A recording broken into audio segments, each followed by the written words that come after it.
నమస్తే. ఇన్నాళ్ళు నన్ను సపోర్ట్ చేస్తూ, ఎంకరేజ్ చేస్తూ మీ ప్రేమని నాకు అందిస్తున్న ప్రతి ఒక్కరికి కృతజ్ఞతలు. అలాగే ఈ వీడియో కూడా ఖచ్చితంగా మీకు ఉపయోగపడుతుంది. లైక్, షేర్ అండ్ సబ్స్క్రైబ్ చేసి మీ సపోర్ట్‌ని నాకు అందించండి. అలాగే ఈ వీడియో పట్ల మీకున్న అభిప్రాయాన్ని కామెంట్ సెక్షన్‌లో కామెంట్ చేసి తెలియజేయండి. ఇప్పుడు వీడియోని చూద్దాం. एष एतस्मिन् मण्डले पुरुषस्तान्यजोगोषु यजुषा मण्डलगुसयुजिना लोकस्यैषा त्रय्येव विद्यातपतिय सोऽन्तरायत्ये हिरण्मयः पुरुषः तावत् सम्प्रीति भावेन मण्डलेऽस्मिन् सन्निधिं कुरु पीठेऽस्मिन् सन्निधिं कुरु। पूजा के ना वो गंगा यमुना पूजा रहता है। पहला ऋषि मुनि उनके पानी लेके आके जब पूजा करते थे, करीब में उतना होता नहीं, इसलिए कलश में हम आराधना किया, गंगे चमने चेवा गोदावरी सरस्वती बोल के सब नदी का आह्वान पूजन करके आपको तीर्थ प्रोक्षण किया। गंगा जो स्नान करते उसका पुण्य आपको मिल गया। बाद में माता पिता का पूजा हो गया, बाद में ब्राह्मण का पूजा हो गया, ब्राह्मण को सुपारी दिया, इस बारे में कैसा बताए, उनके शास्त्रोक्त हम कार्यक्रम करके आपको हमारे को आशीर्वाद देने के बोले के हम ब्राह्मण को अथॉरिटी दिया, वर्णी दिया। जो आप पीठ मांडा है इधर नवग्रह पीठ है, नवग्रह और दत्तमाला मंत्र के दत्त महाराज का पीठ है। सब कलशों को आह्वान पूजा अभिषेक करने के होने के बाद, दत्त महाराज का कलश स्थापना होने के बाद, अभिषेक पूजा होने के बाद इधर हवन होता है। हवन में आप जो कुंडल में जो दोष रहता है ना, इसके लिए हम नवग्रह शांति भी करते हैं। नवग्रह शांति और दत्तमाला मंत्र का पावरफुल मंत्र है। जो कामना लेके आए हैं वो कामना पूर्ण होने के लिए हम दत्तमाला मंत्र का हवन करते हैं। दत्तमाला का हवन और बाद में पूर्णाहुति, बलि, पूर्णाहुति, महामंगलारती, उत्तर पूजा आपको आशीर्वाद करते, सब करके आपको बाद में आपको आशीर्वाद देते। अवधूत चिंतन श्री गुरु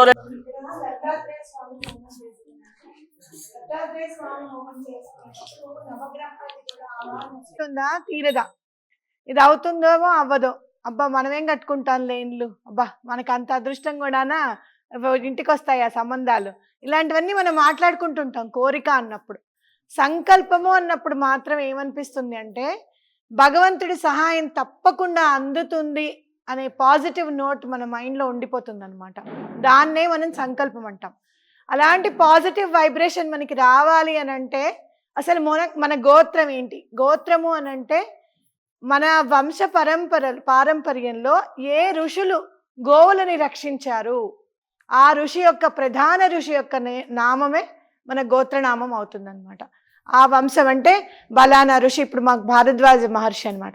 భారద్వాజ ఋషి మా గోవు సంపదని కాపాడారు, మా వంశం యొక్క గోవు సంపదని కాపాడుకుంటూ వచ్చారు అని చెప్తారు. అలా మనం గోత్రనామం అనేది మనకు ఉంటుంది. సో అలా మేము గోవులను రక్షించాం కాబట్టి, ఆ వంశం నుంచి వచ్చాం కాబట్టి మేము ఈ సంకల్పం చేసుకోవడానికి అర్హులం స్వామి అని చెప్పి స్వామికి చెప్తూ, భగవంతుడికి చెప్తూ మన నామాలు చెప్పుకుంటాం అనమాట. అలా గోత్రం చెప్పుకున్నప్పుడు సంకల్పం బలపడుతుంది. బలపడి మనకి మన నెరవేరడానికి సంకల్పం కార్యసిద్ధి, కార్యరూపం అవడానికి మనకి ప్రేరేపితం అవుతుంది. అలానే మనం సంకల్పం తీసుకున్నప్పుడు కూడా ప్రోక్షణ ఒకటి చేసుకున్నాం అంటే ఇటు మానసికంగా కానివ్వండి, లేకపోతే శారీరకంగా కానివ్వండి తప్పులు చేస్తూ ఉంటాం. ప్రధానంగా పూజ చేసుకున్నప్పుడు ఒక్కొక్కసారి ఓన్లీ బాడీ ప్రెజెంట్ ఉంటుంది, మైండ్ యాబ్సెంట్ ఉంటుంది. ఎక్కడో అయ్యో మా అమ్మాయిని పాలు ఫ్రిడ్జ్లో పెట్టమన్నాను, పెట్టిందో లేదో పాపం, ఈ పని చేయమన్నాను, వంట చేసుకుంటున్నారు, గ్యాస్ సరిగా ఆపారో లేదో, ఇవన్నీ టెన్షన్స్ ఉంటాయి అన్నమాట మనకి. అలాంటి చిన్న చిన్న తప్పులు కూడా స్వామి మమ్మల్ని క్షమించు అని చెప్పి, అలాగే ఎటువంటి మిస్టేక్స్ ఉన్నా కూడా అంటే శుద్ధత లేదనుకోండి, ఇప్పుడు ఫర్ సపోజ్ మనం ఎక్కడి నుంచో వచ్చాం, అలా నడుచుకుంటూ వచ్చేసాం, కాలు గడుపుకోవడానికి మనకి అవకాశం లేదు, కానీ ప్రోక్షణ జరిగిన తర్వాత మంత్రానికి ఉన్న బలం ఏంటి అని అంటే జలం పెట్టుకొని మనం మంత్రం చదివిన తర్వాత ఆ జలం కూడా మంత్రపూరితం అవుతాయి అన్నమాట. ఆ మంత్రపూరితం అయినప్పుడు అవి మన తల మీద పడంగానే 2-3 చినుకులు పడేసరికి అలర్ట్ అయిపోతాం మనం, అవునా? అట్లా క్లెన్సింగ్ అవుతుంది అనమాట. కాబట్టి ఇదంతా కూడా ఇప్పుడు జరిగింది. మనం ఇప్పుడు హోమం చేసే ముందు ఆవాహన చేయడానికి, నవగ్రహాలని ఆవాహన చేయడానికి, అలాగే నవగ్రహాలు వచ్చినప్పుడు ఇప్పుడు చాలా మంది, ఇప్పుడు మన సీఎం వచ్చారనుకోండి, పిఎం వచ్చారనుకోండి, కాన్వాయ్ ముందు వెళ్తూ ఉంటుందన్నమాట, వెనకాల సీఎం ఉంటారు. అట్లానే దత్తాత్రేయ స్వామి కానీ ఎవరైనా దేవుడు కానీ వచ్చే ముందు నవగ్రహాలని పిలవడం అనేది చాలా ఇంపార్టెంట్ అన్నమాట. ఎందుకు అని అంటే మన సృష్టి స్థితి లయాలకు అన్నిటికీ కూడా మూల కారణమైనవి గ్రహాలు. ఈవెన్ మన జాతక చక్రంలో కూడా గ్రహాలు చాలా ఇంపార్టెంట్ చేస్తాయి కాబట్టి, రోల్ ప్లే చేస్తాయి కాబట్టి, అలా ఏవైనా జాతక దోషాలు ఉంటే కూడా అవన్నీ కూడా క్లియర్ అవ్వడానికి మనం నవగ్రహాలని స్థాపన చేసుకుంటాం. అలాగే స్వామిని ఆవాహన చేయడానికి ఇప్పుడు మనము కరెక్ట్గా మనకు ఒక అంటే ఏమంటారు, స్వామిని పిలిచి కూర్చోబెట్టడానికి మనకు ఒక అర్హత లభించింది. ఎందుకంటే మానసికంగా క్లెన్స్ అయ్యాము, బలానా గోత్రానికి సంబంధించిన వాళ్ళమండి అని చెప్పుకున్నాము. అలాగే అన్నిటికంటే ముఖ్యమైనది సంకల్ప బలం అనేది పాజిటివ్ నోట్ మనకి ఏర్పడింది. కాబట్టి మనం స్వామిని ఇప్పుడు ఆవాహన చేసుకొని ఆయనకి డైరెక్ట్గా స్వామి రా భోంచెయ్యి అని మనం చెప్తూ ఉంటాము. చెప్పినప్పుడు లాస్ట్కి ప్రతిసారి ప్రతి మంత్రానికి స్వాహ అని చెప్పి అగ్నిభట్టారకుడు ద్వారా దత్తాత్రేయ స్వామికి మనం హవిస్సుని సమర్పిస్తున్నాం అన్నమాట.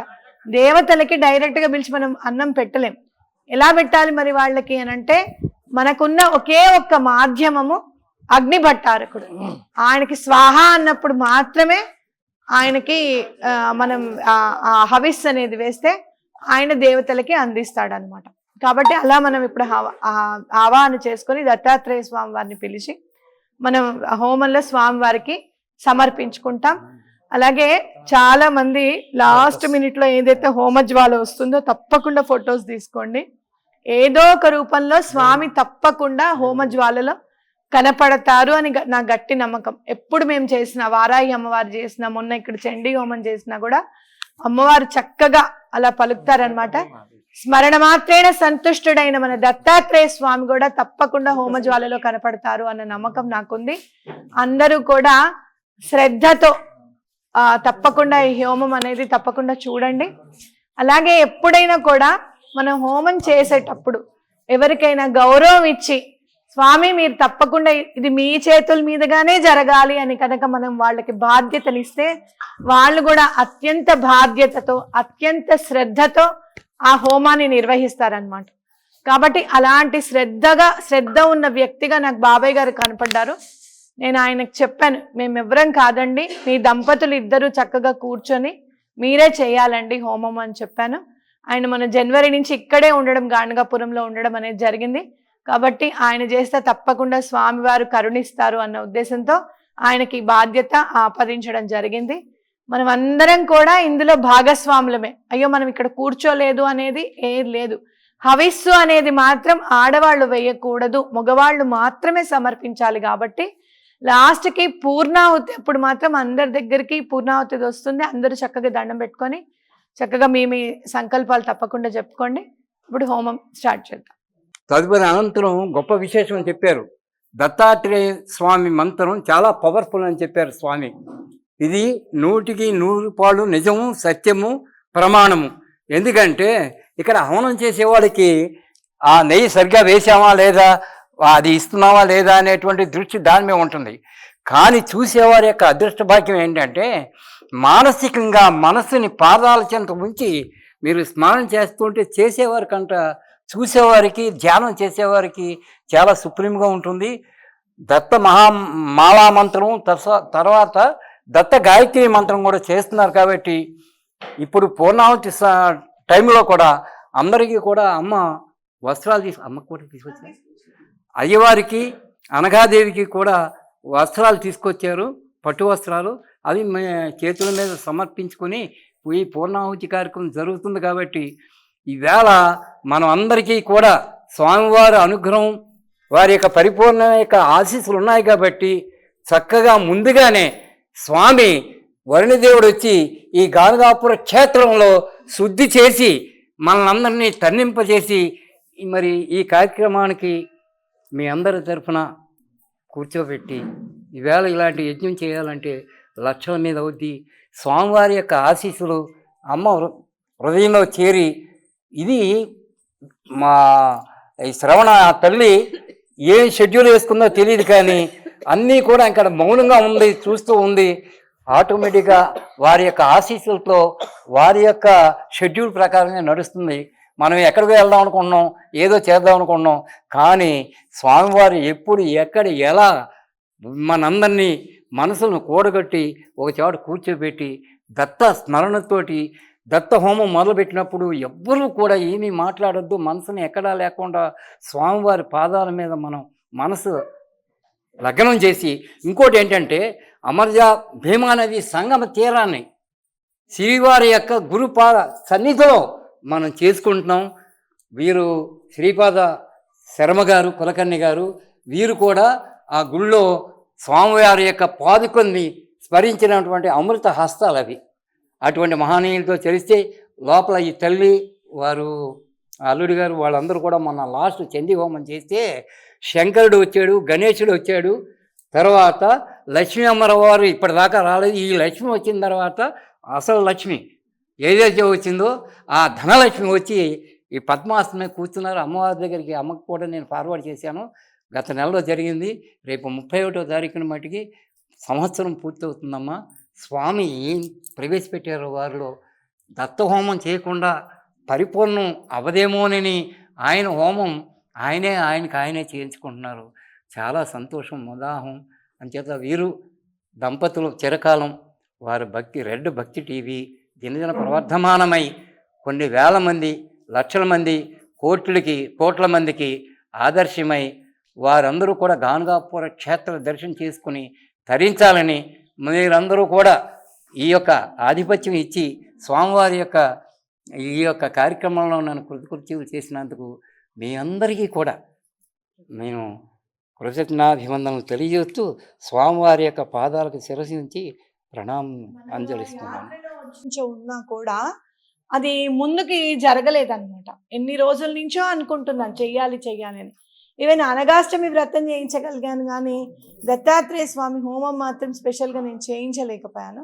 అంటే స్వామి నువ్వు అనుగ్రహం ఇంకా ఇవ్వలేదా అని అనుకున్నప్పుడు నాకు అప్పుడు అనిపించింది ఇక్కడ అక్కడ చెయ్యాలని, ఏంటి గాణగాపురంలో చెయ్యాలి అసలు స్వామి దత్తాత్రేయ స్వామి హోమము, ఇక్కడ కాదు అని అనుకున్న తర్వాత కూడా మధ్యలో 4 months గ్యాప్ వచ్చిందనమాట.